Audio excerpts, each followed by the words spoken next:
The other day I posted an instructable on making some of these little tiny origamis here. So this here's a fox. There's a dinosaur here, bird, flower, a couple other birds, and a little dinosaur.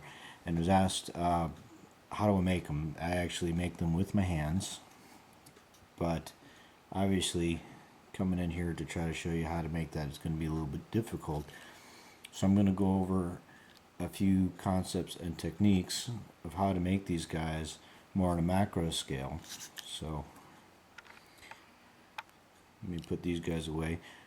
This is a nice little box, by the way, that I was able to make. I'll someday put up one of these instructables for this one, although this isn't my design for this box. So that's the first thing I'm going to talk about is paper.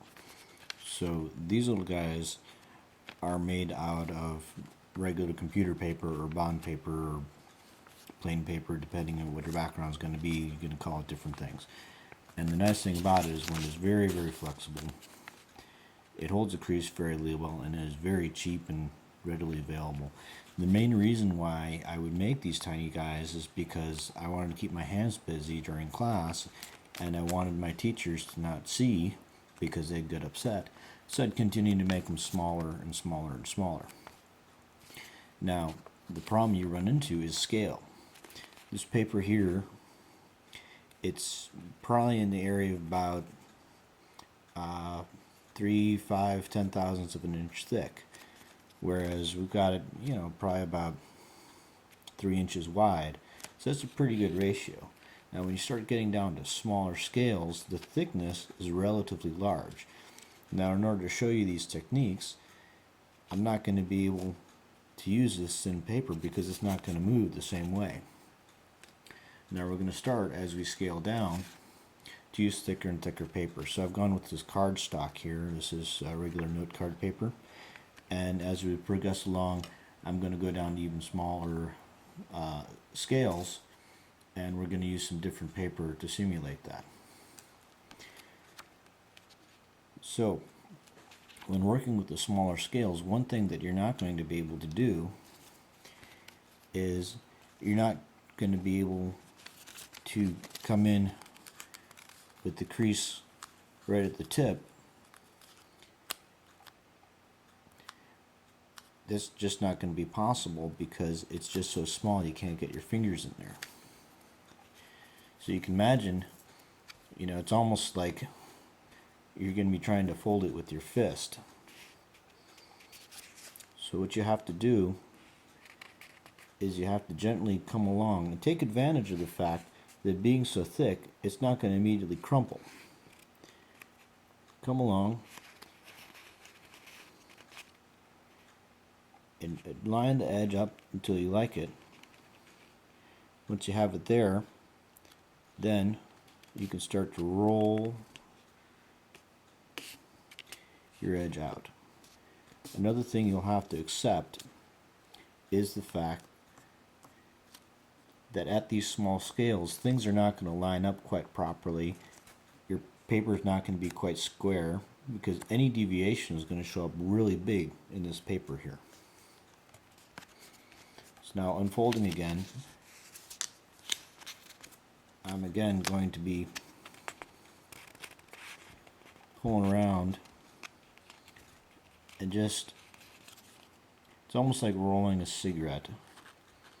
You're going to just roll it up until you're about where you want it to be, and then you just have to slowly massage your paper down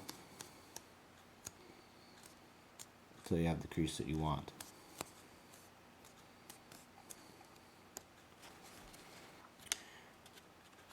Now, coming along the opposite direction, I'm going to be making the opposite fold. And you notice how it wants to skew off to the side here. See, it's fighting me, and you gotta coax it. So maybe push it a little bit more this way, coax along, till finally you're there. And then you can grab it, hold it flat,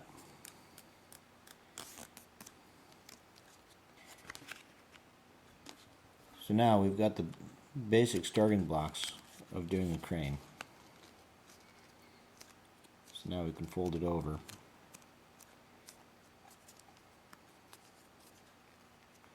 And see, it's not wanting to come down very easily here. So this is another problem with the large paper. It just doesn't want to fold. It's so thick. Right up the tip here, it's looking really bad. But just do the best that you can.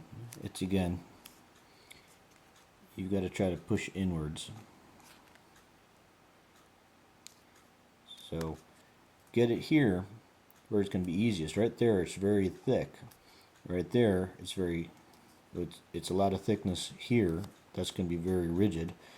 Here, it's such a thin section and you'll never get it. So focus on the middle here. It's going to be beneficial once it's so small because your thumb is so big compared to it. You're going to be able to just basically mash the whole thing all at once. So again, I'm going to fold over and in. You see how that tip just, it looks terrible. But we're going to run with it, because the other secret about it is that any mistakes you make compared to the paper are very large, but on the absolute scale, any mistakes that you make are very small. If you look in depth at those pieces that I make, there's a lot of tiny imperfections in there, and I wouldn't worry too much about it.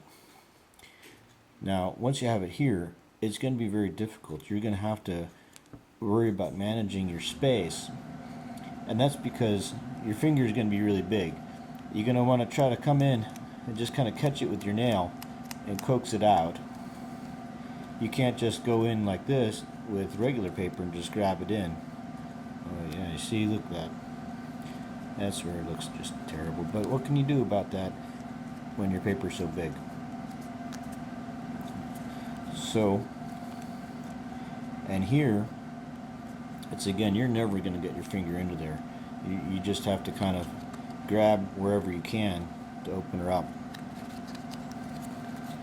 Once you've opened it up, now you can start moving for a different piece. So the two ways to practice here: for one, practice on thicker paper. Then you'll get used to managing this just very difficult paper. Normal origami paper is very easy to work with. Working with cardstock, definitely not so. I'm going to fold it down there. Now, it's again, now I'm even thicker. I'm at 4 layers here. So it really doesn't want to go over. Especially up at the tip, it's not going to look that good. But you can just work with what you have.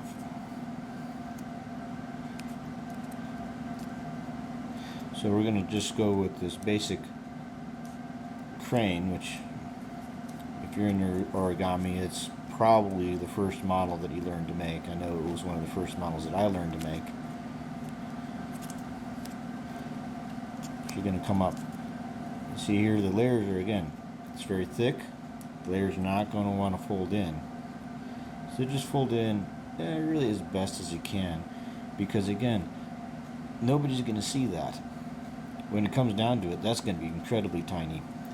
And the people that are going to see it are really the people that nobody's going to be listening to anyways, because they're the nitpickers that everybody hates. Everybody's going to be focusing on how tiny it is and how cute it is. And so again, you can see, the tail's maybe not so great. The tips don't line up all that well. But when you pull it out, it's pretty decent. So there you go, there's a paper crane. So let's go up a notch. We're going to go smaller this time. So here's regular bond paper, so when I go smaller, I'm going to stick with the bond paper. Okay. So here I'm going to do a fox. And there's a great book out there, if you're into origami, called Origami Omnibus. So, and that's where this fox model comes from. So, now that it's folded in half, you see I'm going to it's kind of like rolling a cigarette.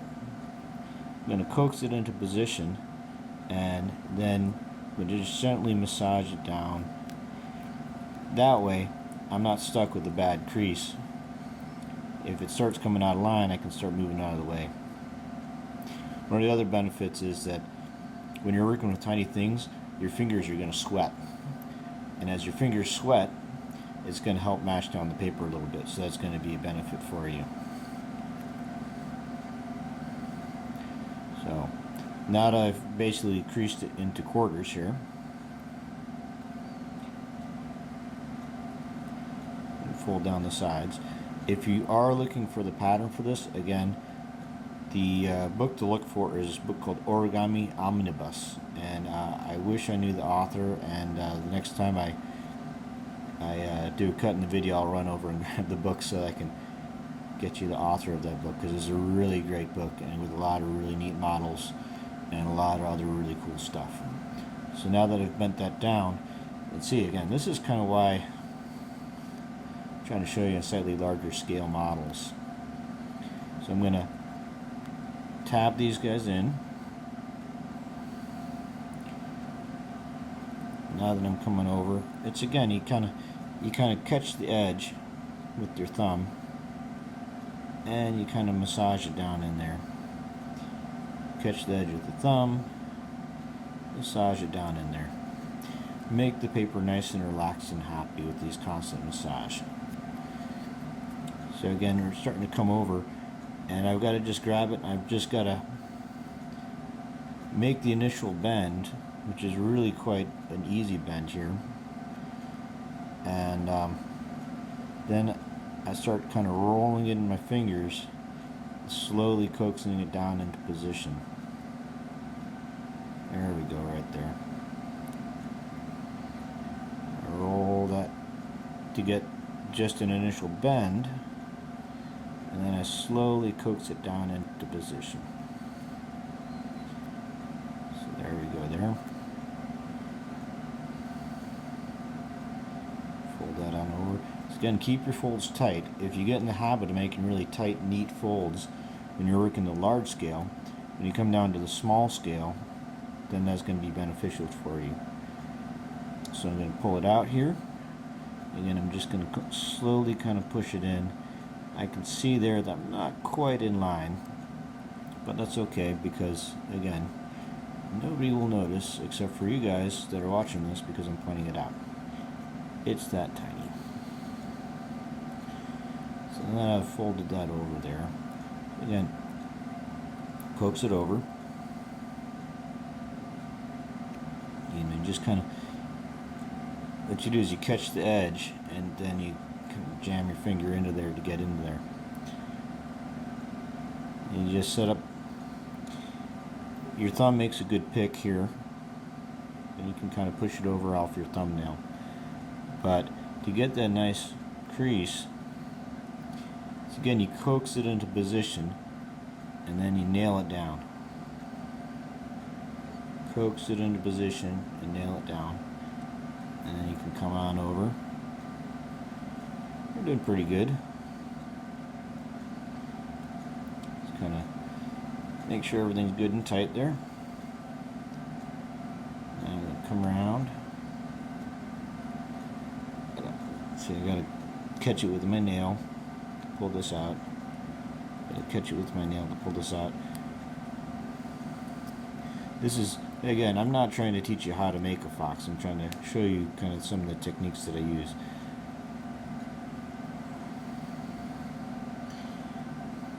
It's also kind of, you know, if you want to draw with like boxing gloves on, it's probably pretty similar. Coming along here. Okay. Turn on down. Sometimes it gets so small it's more like kind of sculpture with clay. Just kind of pushing it more or less into the right position. So these big folds, they make it a lot easier because you can still fold that in the traditional way. I'm going to come up here.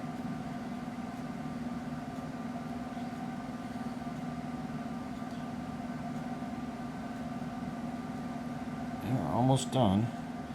See, this is why you can see that there's a little bit of boredom here for you guys, I'm sure, because you can't see anything except for my fingers. That's why trying to do some demonstrations on the large scale with just the thicker paper, just to show you that it really can be done. It can be done with just your fingers. So there you go. There is a little fox right there. So put that with his brothers. So welcome back. The book, by the way, that I mentioned for that fox, there's Origami Omnibus, Paper Folding for Everybody, by Kunihiko Kasahara. And this, by the way, is the best book on origami that I've ever seen. It is really outstanding. Buy it, please, because it's just really great. There's a lot of awesome models, but it also has a lot of detail into the process of making origami. So now we're going to step up the thickness again. I don't have a whole lot of really good thick cardstock, and I do eat a lot of cereal, including Jozo's, as we call it for Trader Joe's. And so when I need cardstock, I just cut up my boxes of cereal. So here again, we're going to go back to the paper crane model. And so for that, again, the problem with this, it's really stiff. So now when I want to try to fold this over, it's just really not wanting to go over, and it'll tend to buckle a little bit. So you got to coax it over, and then you just kind of start massaging it into there to get it into shape. And that's one of the big difficulties with working with this paper. If you work with thinner paper, this is less of a problem, but then you make smaller things and then you're back to where you were before. You'll also notice, by the way, this is really not quite square, and anytime you have that, that's going to cause you additional problems. So again, we kind of fold over. Now with this cheap cardboard, it will probably start to tear also, but you can see how really meaty those creases are. So it's another difficulty. If you get over the difficulty of that, that's going to help you out a lot. The second thing that you'll run into is just your own fingers, and so that's another matter that I can't really demonstrate here, except for showing you my fingers keep constantly running into each other. So folding over here, you get used to some of those difficulties. So again, here, especially right there, that crease just strengthens the paper significantly, and here your length to thickness ratio is so small, just is real bare, and so you just gotta, it's not so much this gentle fold, it's more just kind of cramming it into position here. And I grab it and I cram it into position here. There we go, and you can see how it's not going to fold over well. You're going to have a lot of overlap, and you can push it in place. And you saw me doing that with the fox. You just kind of make them as tight as you possibly can, because you're going to really need it.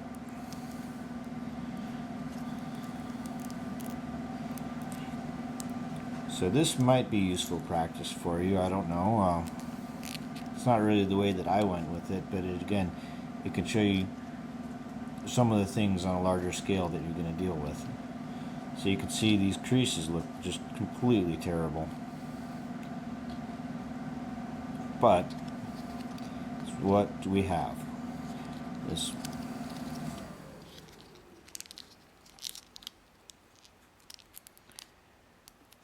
so coming on over again here. Folding again here. This again, this is not trying to teach you how to make a particular form, how to make them small. So that's why I'm working with some fairly basic shapes. These are the origamis that I really like. So there you are. Coming over again. Just got to kind of force it in there. Now you imagine you're working with these big meat hooks too. So that's where this is going to be very difficult when you're on the large scale. You pick with your thumb, and you kind of push it on over, right? But I'm not going to be able to keep my thumb in there as I push it on over. So I've got to just start rolling it over and pushing it in. I'm going to start rolling it over like that and just really push it in. Fortunately, your forces are going to be a lot lower because your paper is going to be thinner and your arms are relatively large. But again, you can't get your finger into it. And you're going to see it's just not going to want to go over. It's just because it's so thick.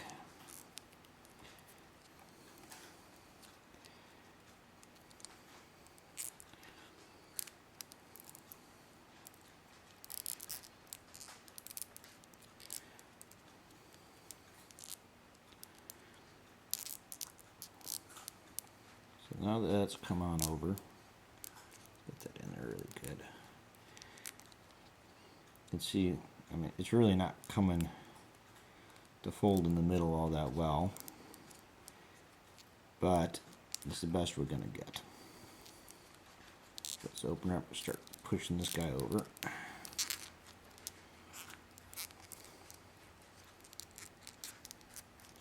So I've got to wrangle this piece into here. See it right there, that piece is wanting to pull out. Just got to keep it in. It comes on over. And it's so thick that it's not really a crease, it's more of a suggestion. And again over here. With this bird, by the way, if you are doing it very small, this last fold over here, it might not be possible if your bird is really small. If that's the case, there is actually a variant on the paper crane that doesn't make that additional fold that I do. And it looks pretty good even on a large scale, but on a small scale, that's the nice thing. Nobody can see that fold. So if nobody can see the fold, nobody's going to call you out for not having made a proper paper crane, except if they take a microscope. So I'm going to again, so you can see here that instead of really folding it over, you can more suggest that it goes in that general direction and bend it. I can't make that reverse fold in there. It's just too thick. But nobody's really going to notice. So this is really, if you look at that, that's probably what your bird is really looking like down at that scale. So it's recognizable. You can tell what it's supposed to be. It's a crane. But certain details, like the mountain fold there, a couple other things, they're not quite up to par, but it's good enough. So here's a really tiny piece of paper. Now you'll notice that there's already a fold through there, and that's just my technique for getting a square piece of paper. Once you've got a rectangular piece of paper, you can then fold it over, cut along the side. Now you've got a square piece of paper every time. It's kind of handy, especially if you're tearing the paper out, which is my favorite way of getting paper. But at this small scale, the edges are going to be really important. So jam my thumb in there and I just kind of roll it on over. Generally just trying to get the edges lined up. I've got to come in, just kind of catch it with my thumb. And it's, again, these are not so much creases as they're strong suggestions.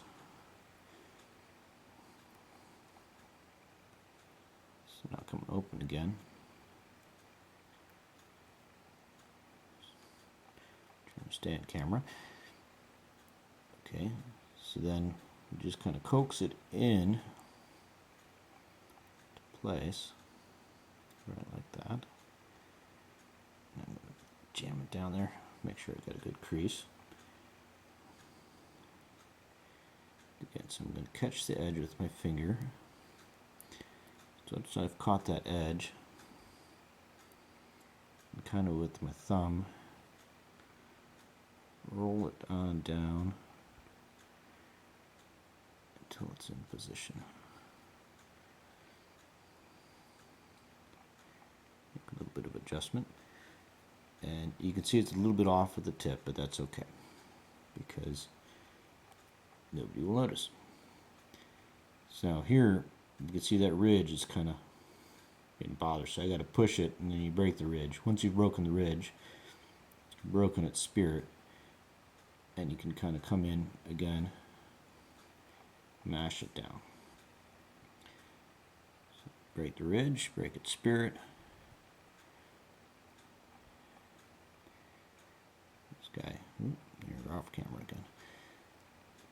It's a very big table and a very tiny spot for the camera to be on. Okay, so now again, I can just stick in my fingers here and crush it, and then that way I've got all my folds nice and tight there. So I'm going to come in with my pinky. The trick is to just catch the edge. There we go, caught the edge, come out. Once you catch the first edge, the second edge is easier.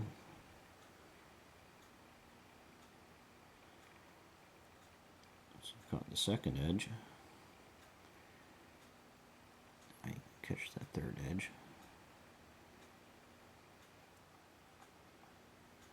You'll notice, by the way, my fingernails are not very long. You don't need long fingernails. Your fingernails are not tweezers.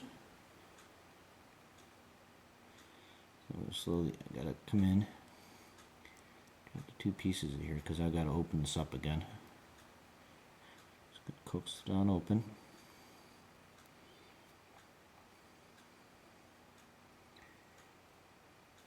Now, start gently pushing the edges in where I want them to be. So I'm gonna coax them in along those folds. Remember, this paper, those folds in there, if you zoomed in really tight, they probably look a lot like that piece of cereal box that I was looking at. So now I've got the edges coaxed over. Start to pull it all in. It's going to follow its previous creases. I can jam it on down like that.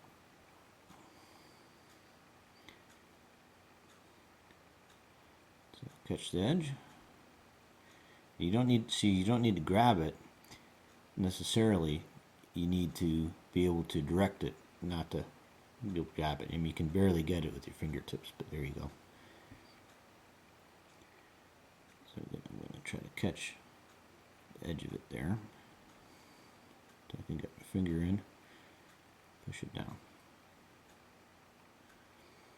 It's pretty far along. You can see some of my folds are not great, so let me see if I can adjust those folds a little bit.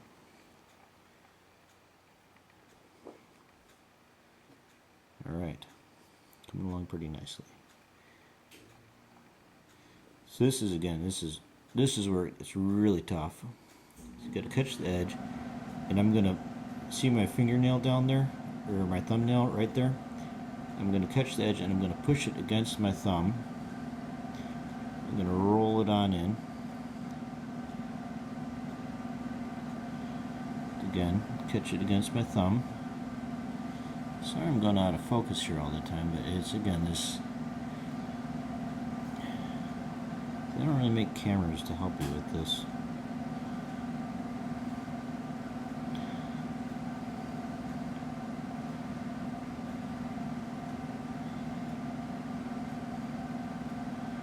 Coax the edge. Okay. Yeah. Pick it with put my fingernail down and push it up against the edge of my fingernail. That's again to break that spine, that ridge. You got to break the ridge. Those are the strong points. Once you've broken the ridge, then the rest is fairly straightforward. Push against my finger. Push against my finger to break the ridge. Come on down there. So now I've got all four pushed along in the middle.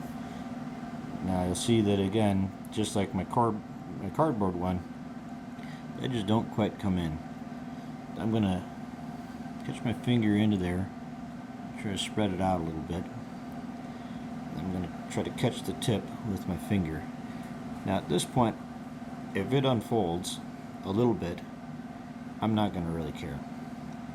I'm going to coax it on over, and I'm going to jam my thumb in there to try to bring it around. So again, I'm going to try to get my fingernail into there to spread it. And once it's spread, now I can pull it on down. And I can jam my fingernail in there to, again, make that second fold.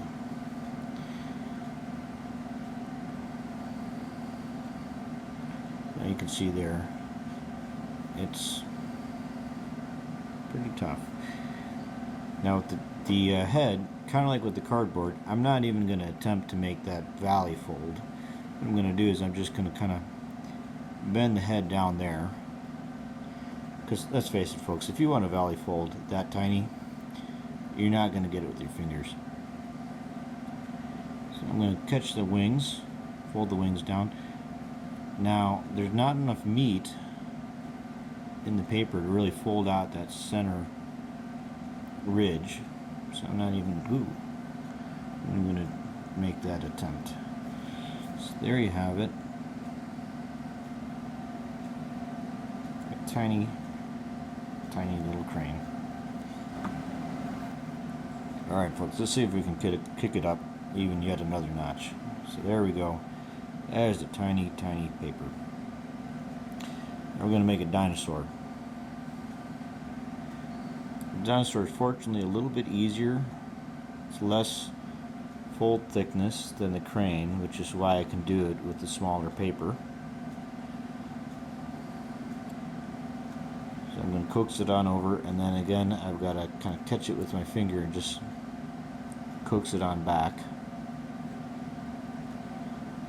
It helps if you speak nicely to the paper. You say that it's nice paper and it's very pretty paper, and it has lots of friends. Helps keep it relaxed. So again, I'm going to kind of coax it over, get it into position, and then I'm going to start squeezing gently.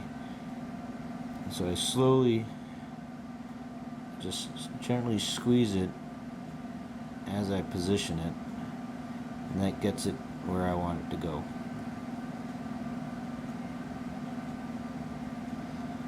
So I'm going to just catch the edge with my thumb to open it on up.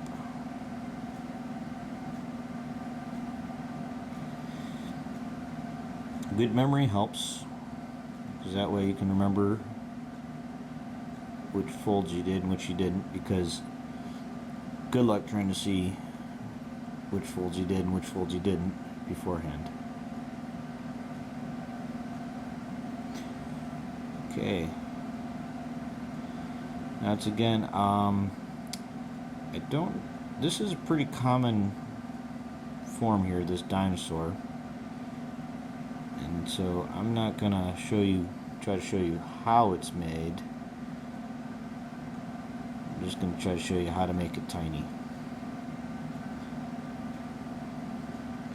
So you just kind of push it in. Recognize the fact that your fingers, again, they're not tweezers, so you got to kind of coax it into position.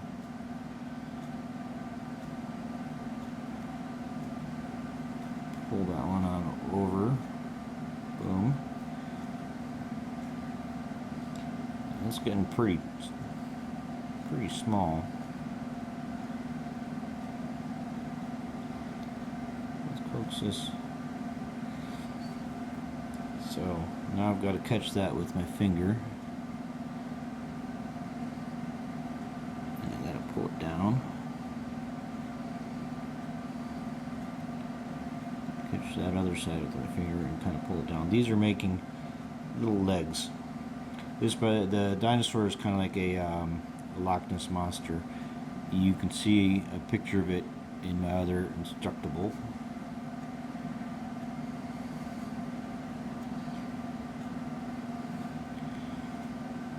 So I catch it with my finger to spread out the halves. Bend this up.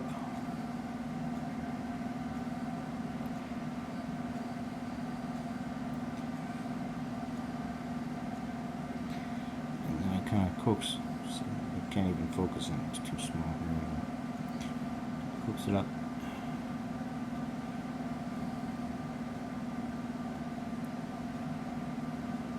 Coax the head over. And it's kind of hard to see, but there's your little dinosaur.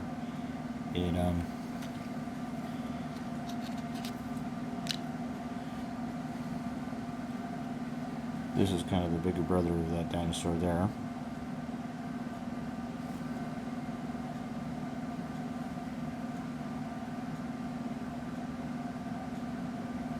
So the tiny one, it's down here.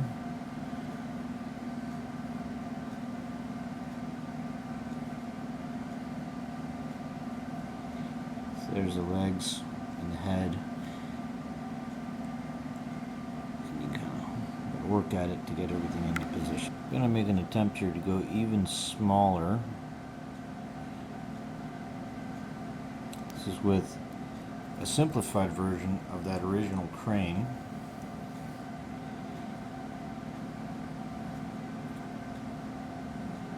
So again, when you start off, it's a coaxing. Just slowly bring it over and into position, and then you just mash it. The nice part is, since your thumb's so big, you can hit the whole crease all at once. The downside is that your thumb's so big that you can't hit much of anything else. So I'm going to coax it on over into that first shape there. Catch the edge.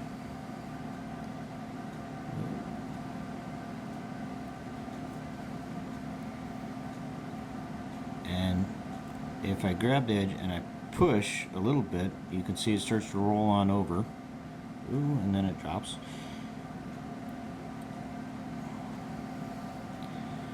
It'll roll on over, and then I get a good stiff seam on it. I'm going to do this one now. Roll it on over. Just kind of coax it. Push the edge, just kind of worry it on into position. There we go.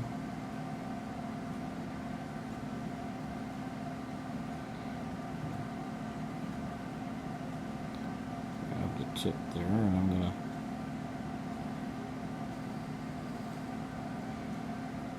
push it on in.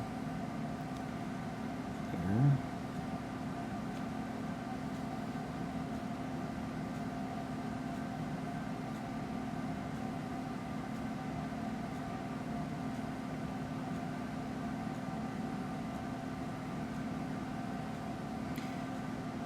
There's a certain amount, it feels kind of like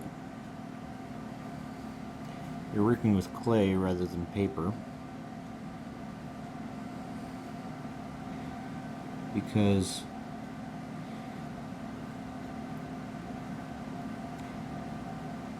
the creases become much more just suggestions rather than absolute facts. So even though I make a nice hard crease here, that doesn't mean it's really going to go over when I fold it over. I'm going to catch the edge there.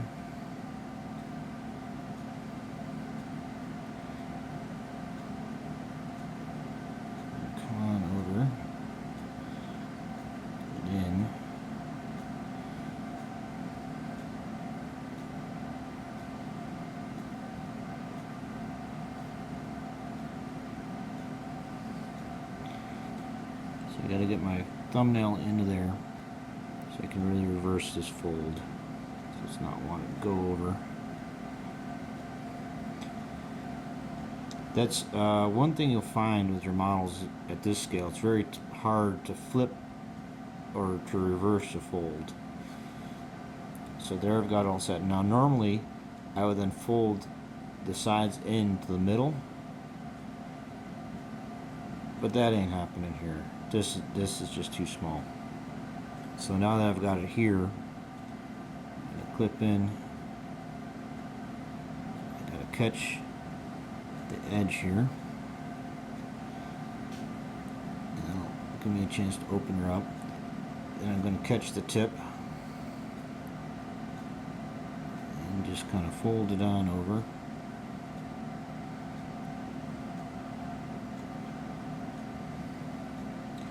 Again here, catch the edge there, fold it on over.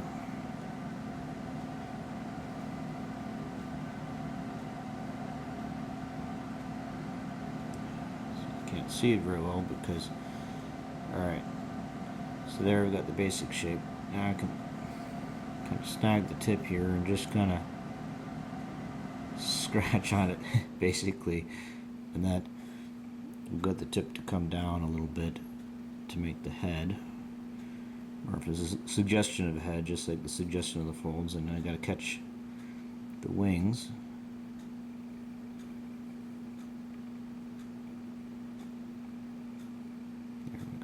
Caught the wings, and then there we have a tiny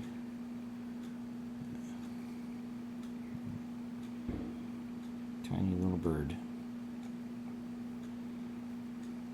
You could join us, friend. So this is a small collection of some of the guys I made. Since the techniques for making them that small are kind of like the same techniques you use to make clay, you can change that over and, well, make things out of clay. So here's a little penguin. Maybe that'll be my next Instructable. Otherwise you have fox, smaller fox, dinosaur, crane, flower, a couple more cranes, dinosaur. I hope you enjoyed this. Please comment. I really appreciate comments. That's kind of what keeps me going on these. And I really hope you enjoyed doing this folding. Really, the question about this is not how small can you make them. It's how small do you want to make them. That's kind of, how small can you get them?